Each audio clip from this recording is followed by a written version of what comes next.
Guys, আজকে একটা জিনিস দেখাবো আপনাদের। আমি বুঝতে পারছি না জিনিসটা কি। অনেকদিন ধরেই দেখতেছি। এই জিনিসটা কি বলো তো? অনেকদিন ধরেই দেখছি এটা।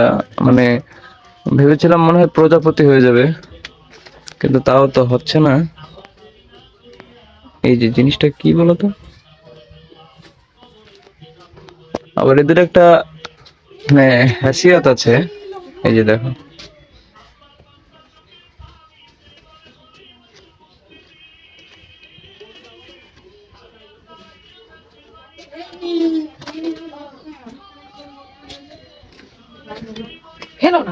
এ ফেলছি না, মানে কিরম করে দেখ, যেন নেচতেছে, নাচতেছে যেন। হ্যাঁ, খালি এদিকে একবার ওদিকে একবার নাচে। তো গাইস, তোমরা বলে যাবে এটা কি প্রজাপতি হবে না কি, কোন কি হবে?